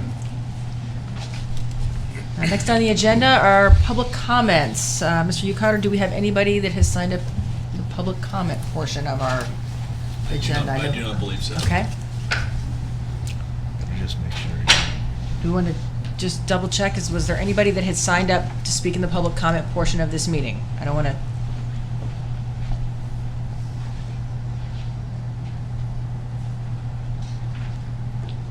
There was one, Mary Ann Lucas, but perhaps that was for the zoning commission. Yeah, she spoke. She The spoke. zoning, okay. Good. Very good. Very good.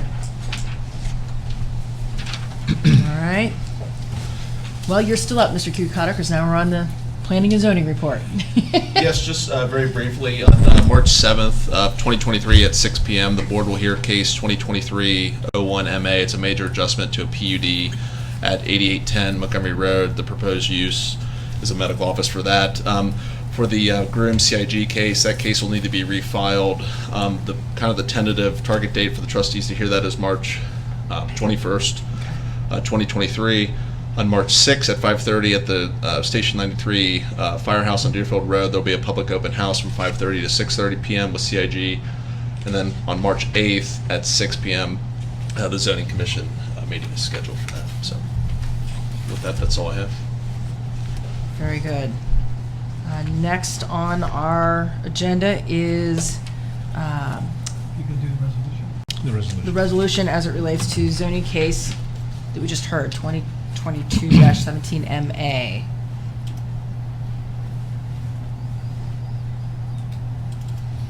So I have an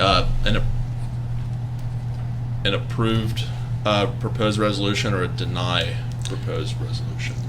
I'll make a motion that we deny zoning case 2002-17MA.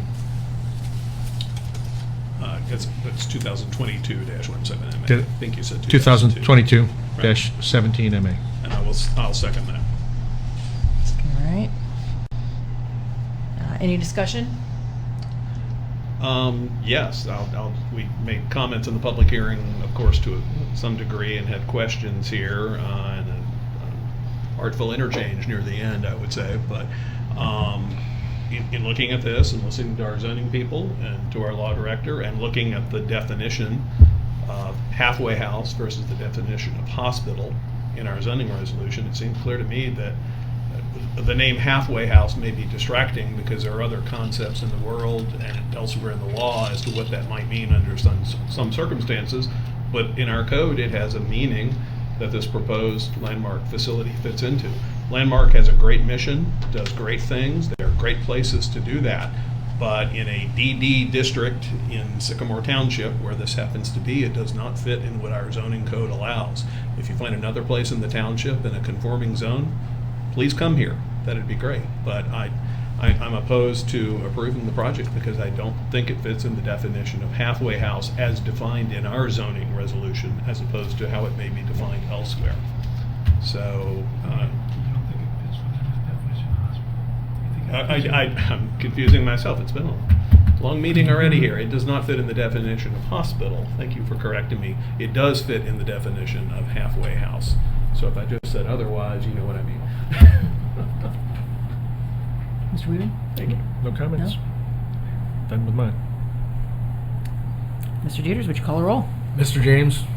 So the motion was to deny, correct? Correct. So aye. Okay. Ms. Schwagman? Aye. Mr. Weedman? Aye. So do we now need to consider a resolution? So- Read the title of the resolution. If you can read the, Jeff, would you read the would you read the title, yeah, would you read the Yes. title of the resolution, please? I And then apologize. do the vote. A resolution denying case number 2022-17MA for a major adjustment to a PUD for landmark recovery of Louisville LLC in Sycamore Township and dispensing with the second reading. I'll make a motion to approve. I think we should probably go through this again. Yes. Well, let's do it again. So you're making the motion to approve the resolution denying case Correct. number. Correct. And I will second that. All right, now let's call the roll. Mr. James? Aye. Ms. Schwagman? Aye. Mr. Weedman? Aye.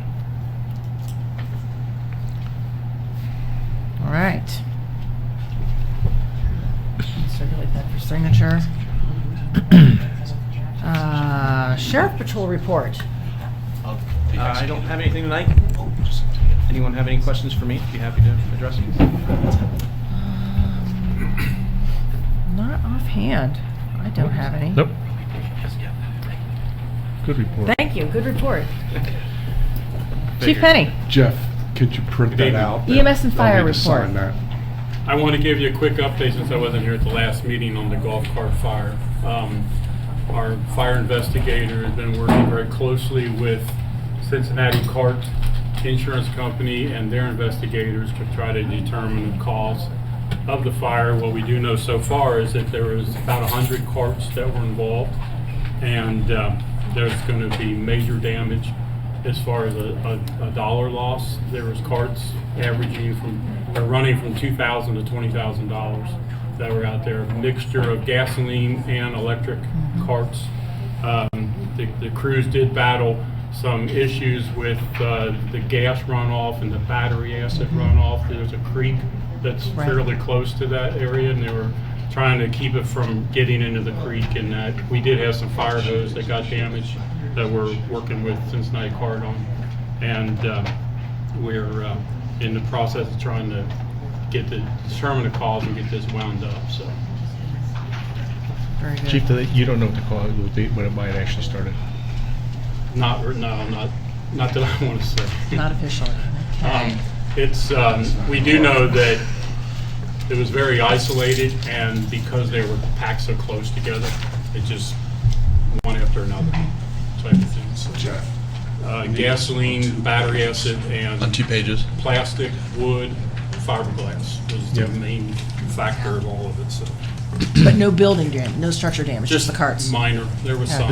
It's cleaned up now, it looks pretty good. Yeah, it's not too bad now. And the only other thing was, we had some equipment that was declared obsolete that we put on gov deals, and we were able to get $1,025 for it. What kind of equipment? The hydraulic pumps, some old hydraulic pumps that we had from some old rescue equipment that we no longer use. That's all I got. Road budget. Very good. Thank you.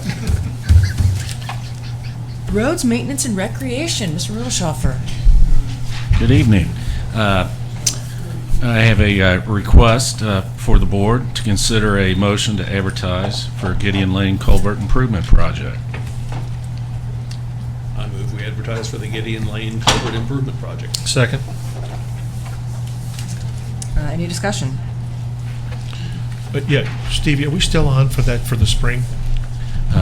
What kind of timetable we got? Yeah, I reached out to a contractor to try to get a time frame on the box culvert. It's an 8x7 box culvert, 135-foot length.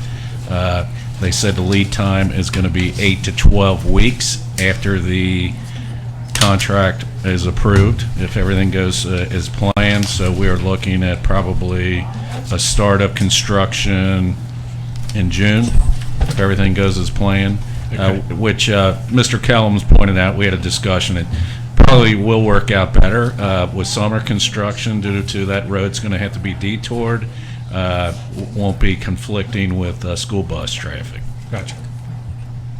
I'm getting calls from Cincinnati Bell. They want to. They can't go anywhere until that project is done. So Yeah, that's they got correct. they Yeah. got the itch to go. So Okay. Yep. Thank you. Anything else, Steve? No? Nope. That's it. Thank you. Motion second. We have a motion, we have a second. Mr. Jeters, would you call the roll? Mr. James? Aye. Ms. Schwagman? Aye. Mr. Weed? Aye. All right. I do have a question about something. I'm not sure if it's for Steve or Tracy, so you guys can fight over who gets the answer maybe. But Parks, they might talk about parks? yeah, well, it'll involve parks actually, Okay. so probably you, Steve.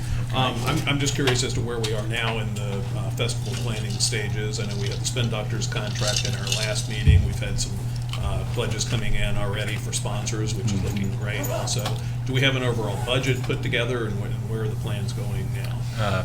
We just finalized securing RVs, which was kind of the last, one of the last pieces of the puzzle. We have been in negotiations with a carnival ride supplier. Believe we're going to try to meet with them again later this week to finalize details on that. But we have pretty much everything in line to go. So we have contracts with all the bands. So we had 150,000 appropriated. That's obviously not what our budget is, because we will have pledges for that. You know, right now we're around 9,000. I think that is what the number came in last month. But we appropriated over, just not knowing where we were going. But we do not want to go over 100,000 even before we get our Sponsor revenue. Yeah, our sponsor revenue. But we have all the bands, like Steve said, one of the toughest things to find was rides. Apparently, COVID put a lot of ride companies out of business. You know, with 2, almost 3 years of not being able to do shows. So we really looked hard for that. We finally found somebody that we've met with twice. They've come out to the site and walked it, and they're excited about it.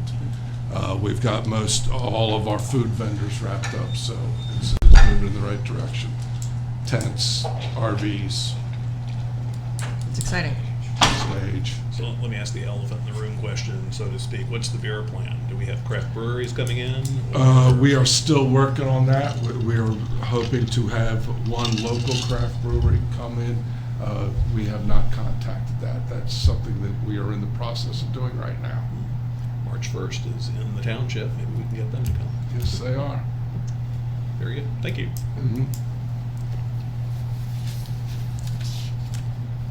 Law director report.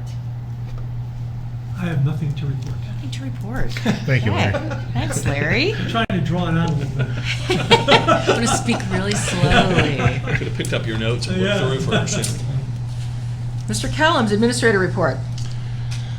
Okay, so the first thing I have is for our Deer Park JED, we need to appoint somebody for the employees of the district. So we have Cynthia Cerna, who is the business manager at the property. So I would like to ask for a motion to appoint Cynthia Cerna as the representative of the persons employed in the district to fulfill the original 4-year term. I'll make a motion to appoint Cynthia Cerna as district employees representative to the JED board. And I will second that. She is you said she's the manager of She is the business manager. The business manager for the apartments? Yes. Yes. Okay, perfect. How do you spell her last name? Cerna. Thank you. Any other discussion? I think she took over for Ishmael, maybe. I believe she did. Got it. Okay. Any other discussion? All right, Mr. Dieters. Mr. James? Aye. Ms. Schwegman? Aye. Mr. Weedman? Aye. Also, I have a resolution amending 2023 appropriations for the Station 93 Projects Fund and the Deerfield Park Project Fund, dispensing with the second reading and declaring an emergency. Motion to approve. I'll second. You want to just fill us in on the details here? Yes, so this is still the funds from when we built that. The appropriations for Station 93 are decreased to zero because we have used all that. There was money sitting there that we used at the station and the park last year. So the appropriations had to be changed, and there was a mistake on the other one that was, I believe, 37 cents. So we are changing the appropriation to the amount of $76,018.27 to fix that 37-cent error. Okay. Any other discussion? Mr. Dieters, call the roll. Mr. James? Aye. Ms. Schwegman? Aye. Mr. Weedman? Aye.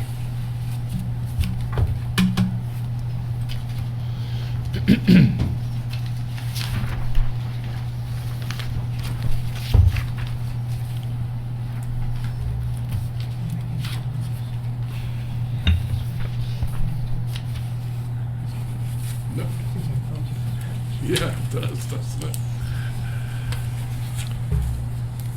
The only other thing I have is purchase orders for tonight. We have PO 23-87 for Wurzelbacher Staging, $6,150. This is staging for the festival.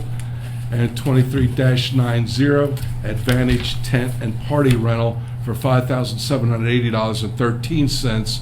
And this is also for the festival. This is for tent, tables, and chairs. Motion to approve the purchase orders. I'll second that.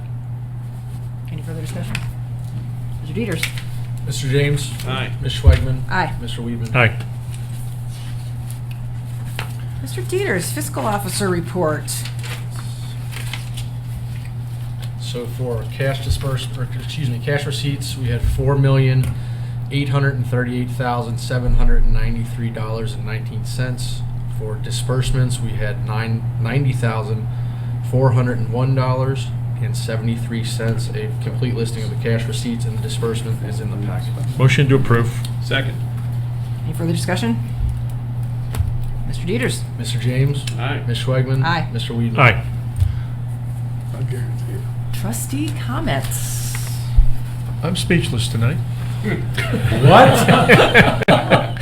I know that's kind of shocking. Wow. I'm gonna mark this down on a calendar. Circle that day. Okay. Mr. James. A few quick things. I'd like to thank Mr. Weedman for moving things along with the Heitmeyer power situation with Duke. Thanks for doing that and for reporting to the neighborhood about it. And just a note to the public and to staff. On this past holiday weekend of President's Day on Sunday morning, I got an email from Beth Gunderson about something I had asked her to take care of sometime whenever it was convenient. She took care of it Sunday on the holiday weekend. I thought, wow, that's great. And then a few hours later, I get an email from Jeff Ucotter about something too, on a Sunday on the holiday weekend, also reporting he had acted on something. And then I got one from Larry later in the day too. So you guys are working too hard, but thanks for all the work you do for the township. That's nice to see people going above and beyond. 24/7. That's right. There you go. So, thank you. There you go. All right, well, it's been quite an evening, so I will make these few announcements. The Board of Zoning Appeals meetings slated for Wednesday, February 22nd, 2023 has been canceled. There is an open house on Monday, March the 6th from 5:30 to 6:30 p.m. at the Schuler Community Room, Deerfield Road, regarding proposed zone change for grooms in East Kemper Roads. That's the project Mr. Ucotter was speaking of earlier.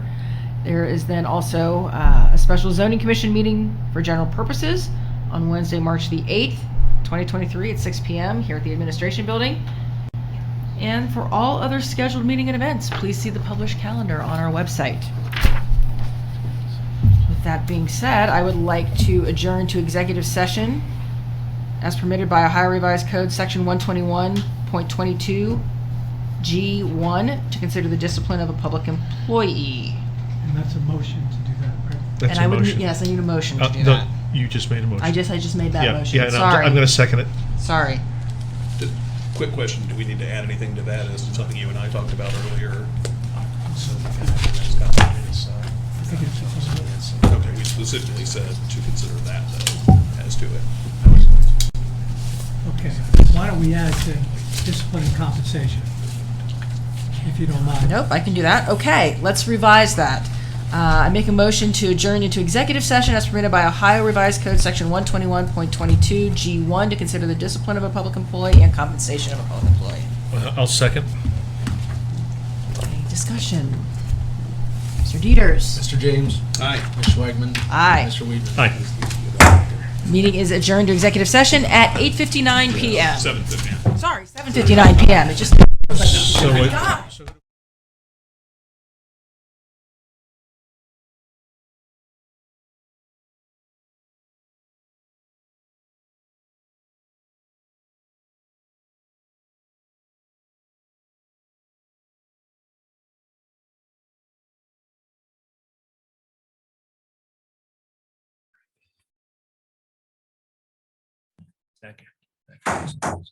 Okay, it's 8:33. We are back from executive session. Mr. Dieters, would you call the roll?